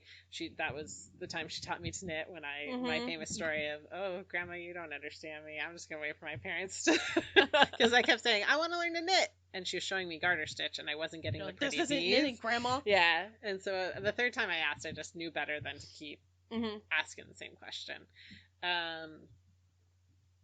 But yeah, I mean, like, so much in my life wouldn't be if I hadn't been brought up around people who just take the raw ingredients and make. Yeah. Like, my parents own their own business, so that, like, they made their own industry, you know, up to, you know, woodworking. Dad used to work on the cars. They pour concrete. They built. My dad did our roof. He didn't build the addition to the house. He probably could have if he wanted to. Yes, but he was running a business. Yeah. Which wasn't building additions to houses. Yeah, I was talking about that with somebody, about how grateful I am that I come from a family of people who are doers, where it's like, I need my brakes fixed in my car. My dad knows how to do that. I need, you know, whatever it is. Like, I probably know somebody who knows how to do that. And if I asked them nicely, they'd probably help me do it. Well, we have benefited from those riches. Yes. Your family. My dad is a hydraulics engineer, so he designs systems for boats and farm equipment and stuff like that, like hydraulic systems, and it's something I don't quite understand fully, but like he would design, like he was a designer. He doesn't do that as much in his like current job right now as he did in the past, but like building whatever, I don't know, hydraulic systems for boats, and like coming up with how everything works and what you need this and there, and like so fascinating. Yeah, it is. And he, like, it's fascinating to me that someone holds that amount of knowledge that I don't know about, where I'm like, he's so smart. Like I don't understand how any of that works, and he doesn't talk about it because he knows that none of us like know or care that much about it, but like that he can do those things is like fascinating. Yeah. And I think about like, as I get older, and I don't have children, but I have nieces and nephews, and I would hope that they would think about me and be like, my Aunt Katie could make whatever that she wanted to make, and she would make me this and that. Like, that warms my heart to be that person for somebody else, you know? Yeah, absolutely. I mean, you guys inspire me all the time, like, just to keep on keeping on. Yeah. And then certainly we inspire each other's projects. and just and encourage where it's like, well, yeah, you can do that, or you should do that. Oh, I can't wait. You were in my head when I was like, can we just count this done when I finished all of my squares? You're like, I want to see that finish. Yeah. Okay, Katie says I can't count it till it's finished. You can't count it yet. It's not done. I want to count it, so I got to finish it. I have 52 finished objects, or however many squares it was. I've met a lot of other artists who inspire me. One particular one I'm going to note, and I wonder if she listens to our podcast. If not, anyway, I still love her. Laura Lewis. She is such a... I love following her on Instagram and so seeing talented in everything she touches. She's one of those people that you see, you're like, man, that's a cool person. Oh my God, yes. You know because she is. She's not just talented, but she is like the nicest. Yeah. I love her. Yep. We were having a love fest on Instagram the other day, actually. And she is an artist I will always want to support and be excited to see what she is making and creating. And I'm glad we have her in this world, and I'm glad I know her, like really know her. Yeah. So I don't want to lose track of her. She's someone I want to know for always. Yeah. My grandma, like your story, I would spend, a lot of time at her house growing up with my cousins and stuff like that. But I remember, spending the night at her house just myself, which I don't know how I wrangled that because I have two siblings and a lot of cousins. Yeah. But I remember... But isn't it so special? It is, I only did that one it. time, 1 week, but it is emblazoned it was an important experience in my life. Yeah. And she was the person where it was like, Grandma, I want to learn how to crochet, or I want to learn how to knit. I loved going to her house because she'd be like, what do you want to do? I'd be like, I want to make a quilt. And she'd be like, okay, let's make a quilt. So I made, I remember learning how to sew, making pillowcases, and as an adult, a young adult, when I was in college, I wanted to learn how to make a quilt. I had never done all the piecing and the layering and how to do the quilting, and so I went over to her house when I had time, and we called it Grandma's Quilt Camp. It's because I made my cousins come with me. This was before anybody had children and lives and jobs and stuff, because we were just in college or whatever. I kind of remember this. Yeah. So there was quilting now. one summer where it was my sister made a quilt, which if you know my sister, she's not very crafty. She doesn't have any sort of... She doesn't have the gene. She doesn't. We call it the grandma gene. I got the grandma gene, which is not just being crafty, but my mother, I guess ingenuity kind of. Because that actually puts a finger on what the cool thing about your grandpa, the cool thing about your dad, the cool thing about your grandma. Yeah. She taught me how to quilt. She taught me how to sew. She taught me how to knit. She taught me how to crochet. And I remember doing all kinds of arts and crafts at her house. We would go to the beach and collect rocks, and we would paint them, and I remember just so many things like that she taught me how to do. And I know I was talking to her the other day, because now that COVID is sort of easing a little bit, she has both her shots, so now we can spend a little more time with each other. Mm-hmm. How I have this big queen size quilt that I need to quilt, but I don't want to do it myself. I'm like, Grandma, can I come over and use your quilting machine? And she has a quilting machine? She's got a little she has tabletop. A tabletop long arm? Yeah. I'm like, can I come borrow your machine? She's like, yeah, of course. Oh. So because I have a couple of quilt tops that I'm started, but every time I'm like, the quilting's coming. I love the quilting part, but I hate the quilting part. See, I love the quilting part, but you really have to have the extended table. It's just a lot.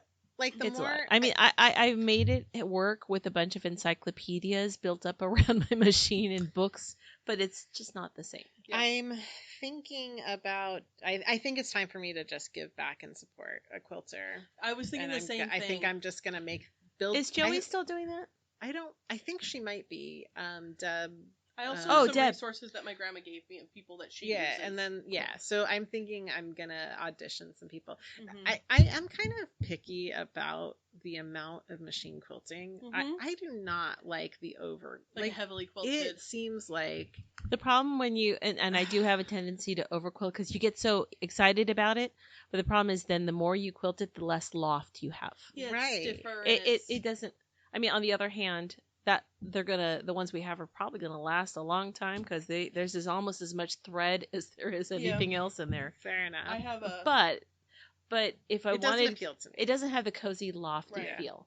My favorite quilts that I have made are a regular cotton quilt top with a fleece backing and no batting in the middle, so comfy. and light quilting. They're so cozy. But I'm making a wedding quilt for someone who's getting married. See, and it's like a little nicer quality, like fancier. It's pieced. It's like all these big star blocks. I'm like, I should really do like a proper quilt on this. So for my cousin's wedding, that was the very first quilt I made. I wasn't even married yet, and I didn't know anything about quilting, but I tied it together. I love tied quilts. I do. I figured it has a beautiful vintage feel to it. Tied quilts. I think it's nice and squishy. I love. Tied quilts are nice. I love them. And I was very honored that she kept it and after they divorced, and she kept it. That's wonderful. The blanket's still with her. I have this quilt that I have a lot of cousins. A different cousin was married and made this quilt for her husband, and they are no longer married, and she didn't want the quilt, but it's beautiful and it's tied. And so she drew someone's name out of a hat that she knew and I got that quilt. Oh, that's a great. Because she's like, I don't want to have this anymore, but it was a nice thing. So this was a long time ago. Kind of takes the emotional, what a good way to get rid of something. I remember getting it and being like, this is kind of sad, but it's a beautiful quilt. Yeah.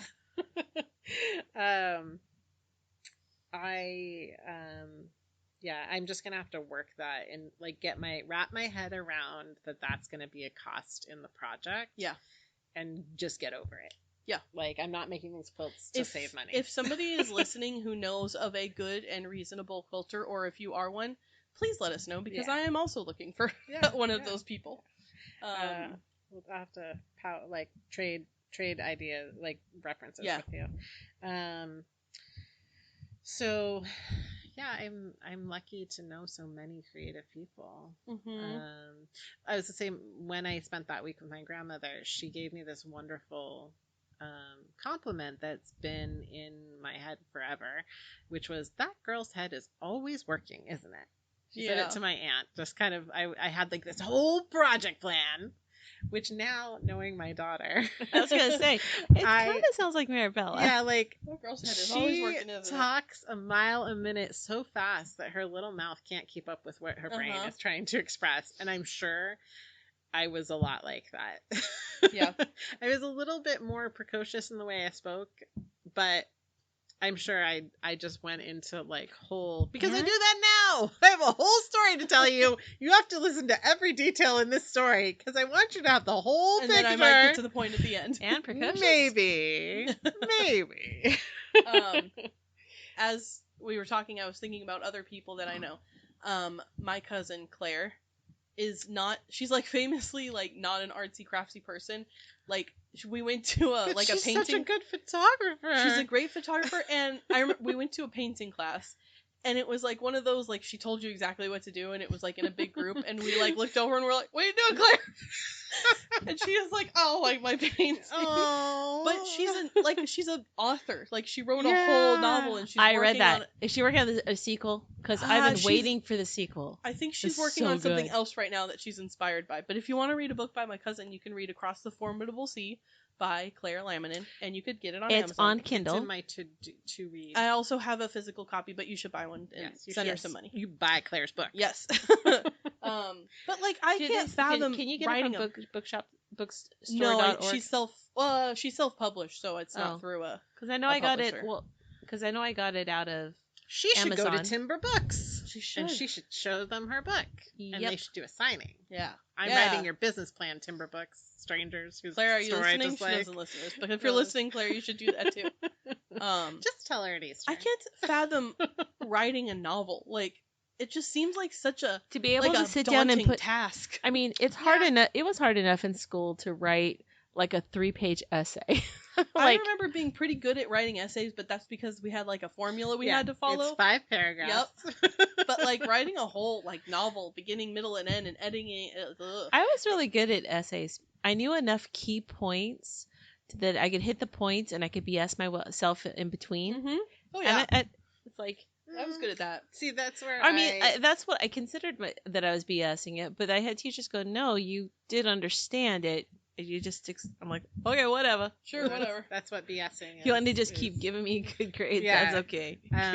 That was the begrudging relationship I had with my AP English comp teachers. I was very good at that class, but I half-assed it. So who knows what would have happened if I full-assed it. And she just like begrudgingly had to give me the grades I deserved. And people would get really pissed off because they knew that I was half-assing. I mean, but if you fulfilled the brief, you did it. Yeah. See, that's something I admire Claire extremely, that she has done that and achieved it. But it's on my bucket list. I really want to like rekindle my writing, and it's this thing I like half start but get intimidated by for sure. I know somebody. It gets hard as you get older. Put those notes down. My brain is slow. My brain is very slow today. I know somebody who has a whole novel in their head, but is too afraid to like put it out on paper or like where to start. And like it's inspiring to me that she's like, well, I'm just gonna see if I can do it, and then she does it, and then I'm very excited about her. She's told me a little bit about what her current novel she's working on is. I'm very excited about it. So. I come from a creative family. My mother was the one who did not get the crafty gene. Not in the handcrafted way. She could eye a space, maybe because it's her math brain, and she could envision and she could see a blank room and she could decorate it. That's where her craftiness came in. But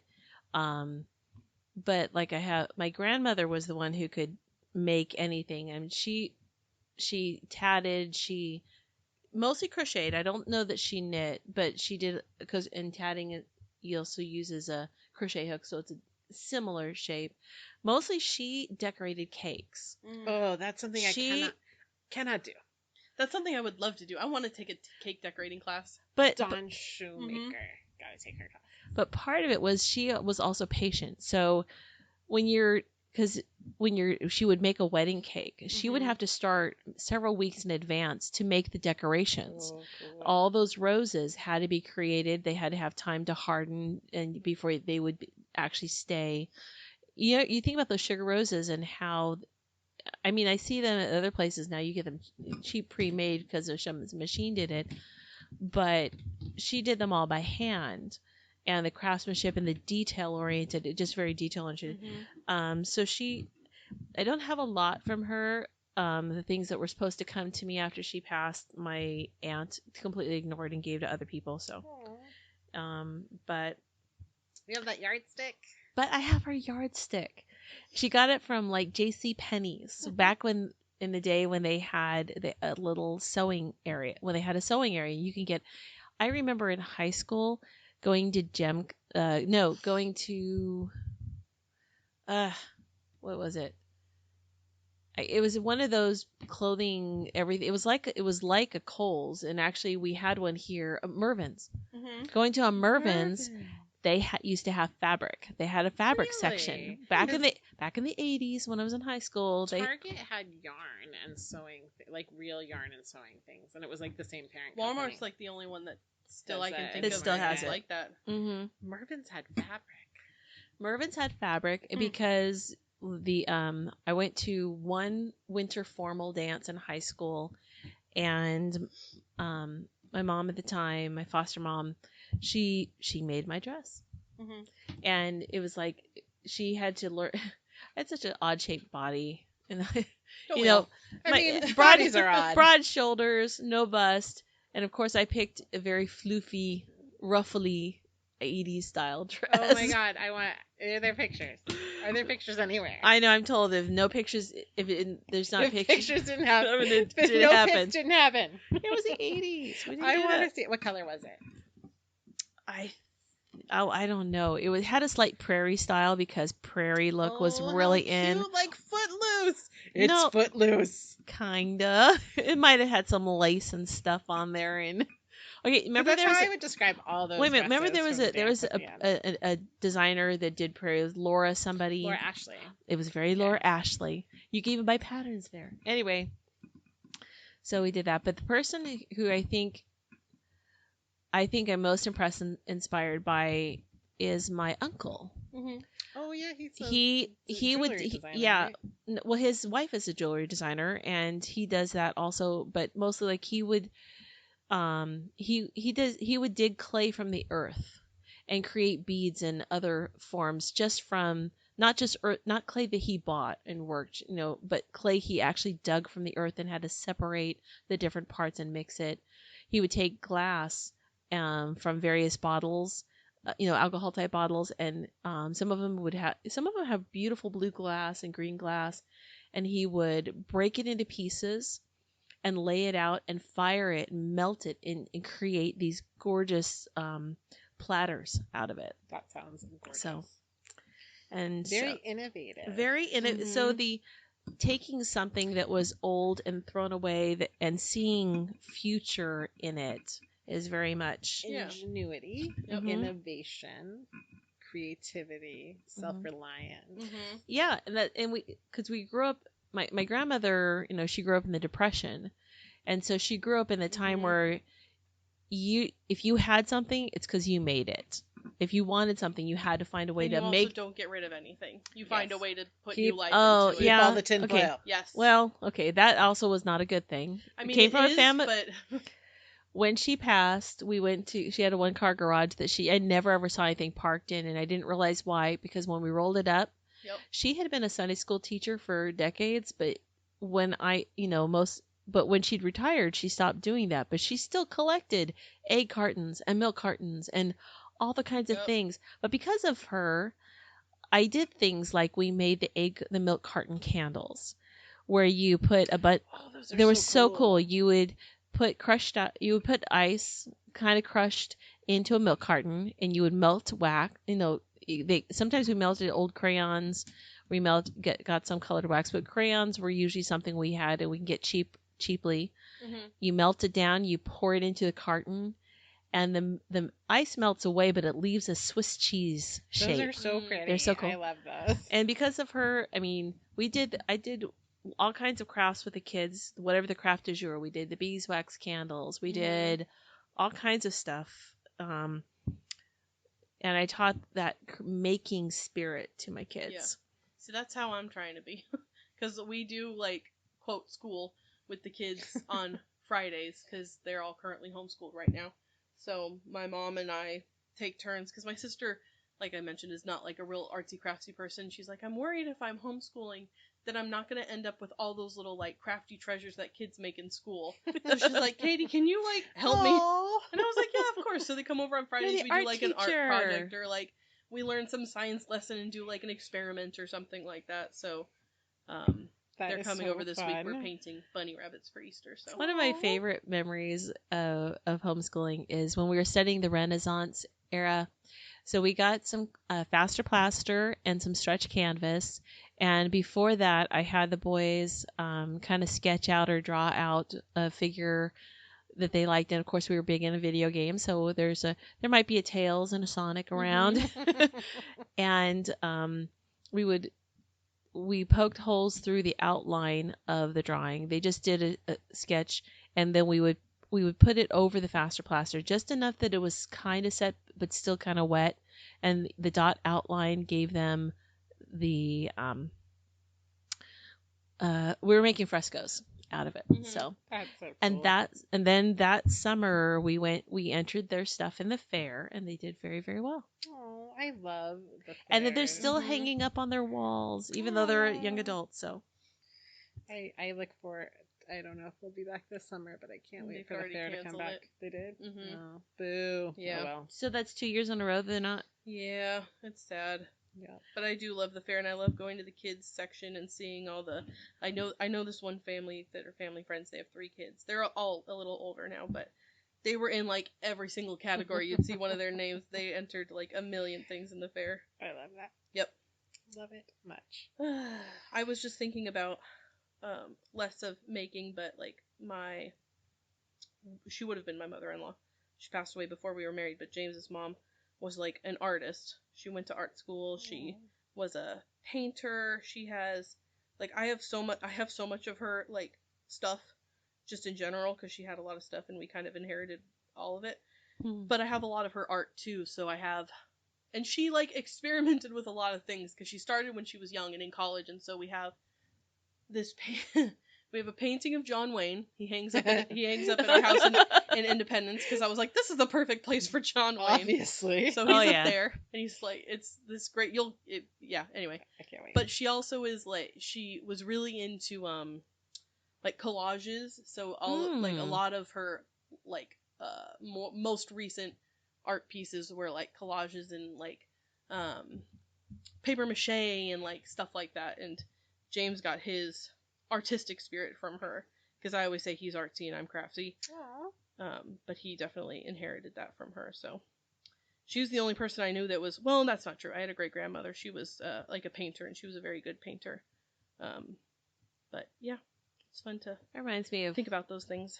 I went to a K through 8th school out in the when we lived out in the country. We had 3 8th graders and we had 12 7th graders, and the principal taught us both in the same classroom.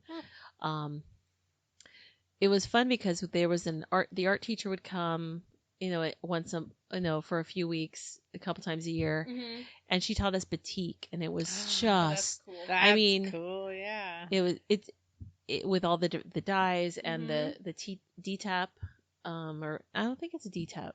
It's that's a shot. No, that's T-tap. T-tap. Yeah, no. I'm thinking of like the type of things that you print, like for you make Indian prints from. That's different. I mean, but you can do that also on. ICAT? Nope. No, that's a weaving thing. Yeah. No, Dharma Trading Company before COVID, once or twice a year would get these Indian. They're like stencils, but they're not really stencils. They're big stamps. They're great big stamps. I can picture it. I just don't know what they're called either. And I thought they were D-tap, but I don't idea. know. Anyway, so that's cool. She taught us all kinds of stuff. So I was very fortunate to be exposed to making of art early on, and not being afraid to just try something. Yeah, that's the other thing you're saying, like ingenuity, whatever, but also bravery. Mm-hmm. Like just to try and do the thing, It's brave to try and, start like a portrait painting or write a novel. The hardest thing is to take an empty page and make a mark on it. Yeah. Once you make that mark, you're committed and you can try and do stuff. I had an art teacher in college once that one of the exercises that we had to do was we were never allowed to use an eraser. Mm-hmm. If you made what you thought was a mistake, you were supposed to work that into your creation. Yeah. And work around it. And Bob Ross would say there's no such thing as a mistake. It's just a happy accident. I don't know. When I draw we have found something I cannot buy into. When I draw a hand, to me, trying to draw hands is one of the hardest things because somehow they always look Fred Flintstone-ish, kind of clunky. I can do everything except for hands. Well, so, anyhow, do we want to talk about what we are obsessed with right now? Yes. Okay. I don't have a brain power for obsession. I have two. Maybe I do. You always come up with something. So I have a new podcast that I am thoroughly enjoying. It's called Ruined, and I think I mentioned it to you guys. But I'm interested. I do not like horror movies or scary movies because I'm a big chicken and I don't like it. But I want to know about them for like the cultural like zeitgeist reason, where it's like everybody saw whatever this thing is, or like I want to know the twist. I want to know what happens. So I would like take the movie and I would go on Wikipedia and like read the plot and then decide if it was like too scary for me to watch the movie. It also made it easier if I had read the plot to then watch the movie and know what was going to happen. But this podcast is like one girl who's like me, who's scared, another girl who's like obsessed with horror movies and loves them. So the girl who's scared watches the trailer of whatever movie they're talking about for the week, and then her friend tells her the plot. Like, and so it's ruined for anybody who's listening to it. But like me, I'm like, that's great. Now I know exactly what happens in like all of these scary movies that I'm too scared to watch, by myself. It takes the edge off. Yeah, but I'm having a great time because they're like really funny. So if you're like me and you're a chicken, but you enjoy like you're like, you kind of want to know, but like in a safe space where nothing scary is going to happen. Like I've been watching. Episode 3 is one of my favorites, Candyman. I see. I didn't know anything about Candyman, but I was like, now I know. Scream out loud. It's really fun. I don't know. I'm too chicken to. I'll watch. I'll enjoy the podcast. I'm too chicken to watch the movie. Yeah, I'm not gonna watch most of these movies. Some of them I have seen, but I'm not gonna watch Candyman because now I know and it sounds scary and I don't want to watch it. I can see some of them I need to watch or finish. One I will not, which I will not watch The Exorcist. I have seen that. I saw it in the movie theater. It was the most terrifying experience of my life. I won't do it. I watched something. I don't like supernatural stuff. Well, I don't like. It can be fantasy magical powers, but I can't deal with any kind of supernatural devil stuff. Yeah. So, it's so creepy. Anyway, it's really fun to listen to, and like I've only seen a handful of these movies, and those are fun to listen to. So even if you do love horror, you might enjoy it anyway. Yeah, I think I'm gonna have to give this a try. They're very fun.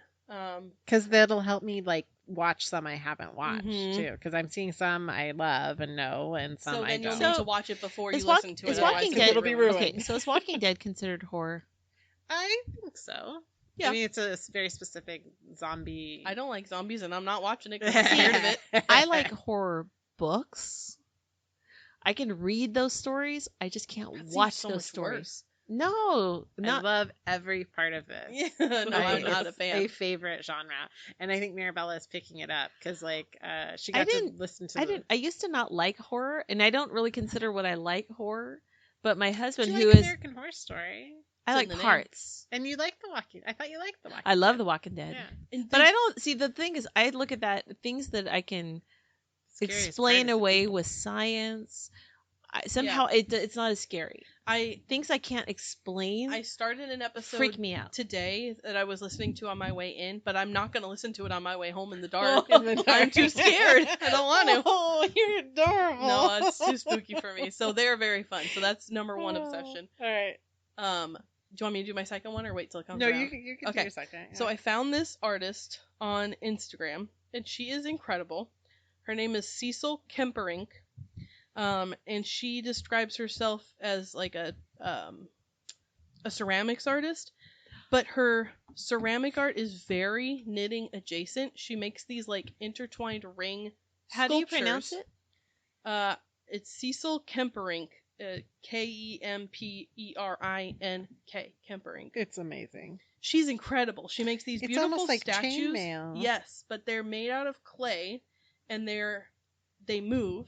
And as they move, they make these like glorious sounds. Like I'm gonna play one so that you can hear it. I'm hoping it comes through in the audio of me just holding my phone up to the microphone. But so this is her moving one of her statue creations. Hang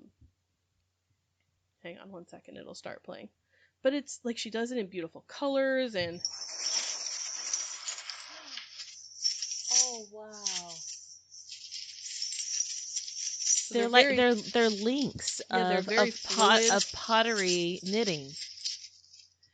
It's more chainmail, I guess, but it's still pottery. She kind of describes it as like she's knitting together these shapes. Some of them are huge, some of them are circular. Like if you're a knitter, you will find this fascinating. Some that she combines with fabric. Oh like they're so fun to look at. It looks like so heavy. Except the super heavy one. They're so incredible. Beautiful. So you should go on her Instagram and look at them, but also watch the videos and listen to like the sounds of them moving. It's just, I love when she pops up on my Instagram page. It's incredible. So those are my two obsessions. Well, this looks like a sleeve. Yeah. Wow. And the colors are gradient. I can see it sort of looks like garter stitch in some pieces. Mm-hmm. Yeah, it kind of has that sort of texture. Yeah. With the rings and the bumps and it's really cool. I don't know how I found her. I think I was just on my like Instagram Explorer page and I saw one of these sculptures, but they're really cool to look at. And like fascinating to think about how she makes it. Yeah. Like it's got to fit in a kiln. She's got to like fire it. And how do they not stick together? Wait a minute. How do they not stick together? I don't know. It's the kind of clay she uses, I guess, but it's or the finish. It's really mysterious because once it's in, you can't take it out. It's like nothing I've ever seen before. It's really cool, and like the way that she styles them, they can look like completely different. So you hang it one way, you hang it the other, you tilt it, you pull it up, you turn it upside down. It's like a kinetic sculpture. It's really cool. Very innovative. Mm-hmm. And actually, for fine art, very affordable. I know. I was looking at her website. I was like, what would it cost to own one of these pieces? Like, not as crazy as I thought it would. I still can't afford it, but it's very cool. It's attainable, though, if it was, like, if you really fell in love with something. Saved up.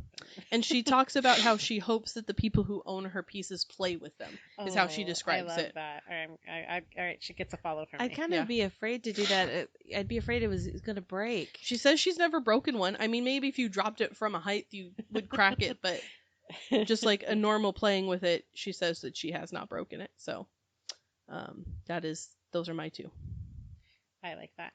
I have an obsession that you might be interested in, Karin.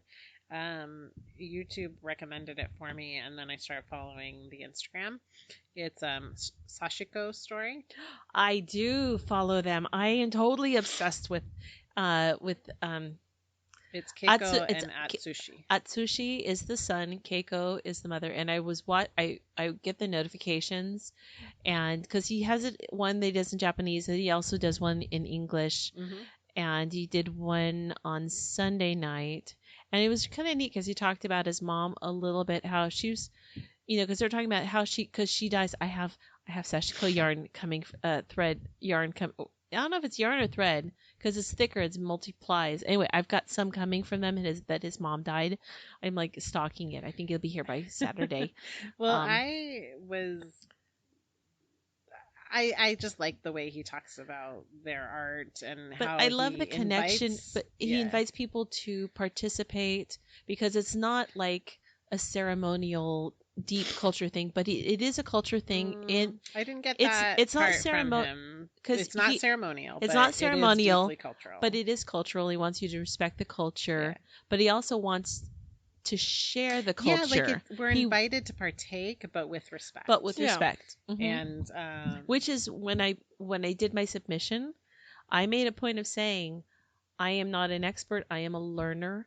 For best instructions, go to the upcyclestitches.com is great, and you can follow them on YouTube. But it was interesting. He was talking about like what he's a traditional color kind of person. Yeah, everything's blue and white, and his indigo and white. But his mom is the rebel. She does all kinds of colors. He's like, she sort of wouldn't follow tradition as far as coloring goes. And so I'm like, I'm excited to have some of her their content, and it's wonderful and just beautifully presented and, and engaging, like very entertaining. Yeah, and if you watch their YouTube when he has a YouTube live, there's he has other people there with him. I actually went back and watched some of the older ones, like his very, very first one, and he's like, it's interesting to have seen his setup and his equipment grow with him. So I'm okay. So we share that obsession. Yeah. Yeah. See, you said you didn't have one. There's yours. Okay. Well, there's one. Share. There's one. All right. So you got a second one. That's it. Oh. No, it's okay. You don't have to have two. Today I do have a second one. Only because I didn't think I was obsessed, but then I realized how many times a day, every day, do I check this person's Instagram feed and her stories. Because more than once a day, you're obsessed. Does that count as an obsession? More than once a week, like that you're seeking them out. Yeah.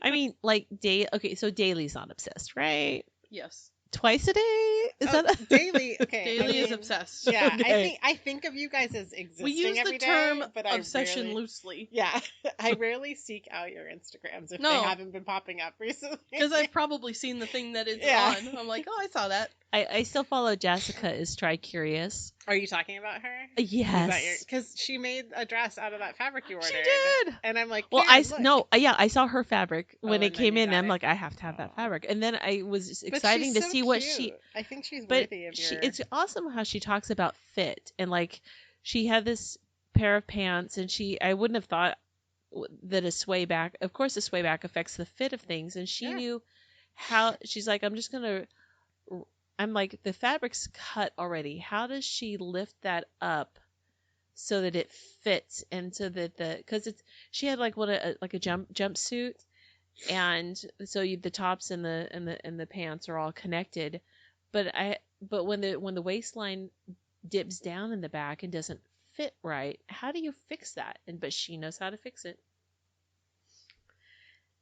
She's pretty cool. I have been looking at her since you mentioned, and she's pretty dang cool. Okay then. Yeah. Well, I guess that's it for us tonight. We will see you in 2 weeks for our book club podcast. We are reading a book called Red to the Bone. I don't remember the author's name. Oh, I'll look it up. I'll have Karin. It's her book pick, so if you want to join us in 2 weeks for that episode, it will be... It's on my Kindle library. Just give me like 1 second. Yeah. For it to fire up. It'll be... That episode will be out in 2 weeks, so if you want to read along with us, it's a short book, so you can pick it up and join us for that if you don't listen to our book club episodes. Jacqueline Woodson. There you go. Maybe you would like to join us for those because they're kind of fun.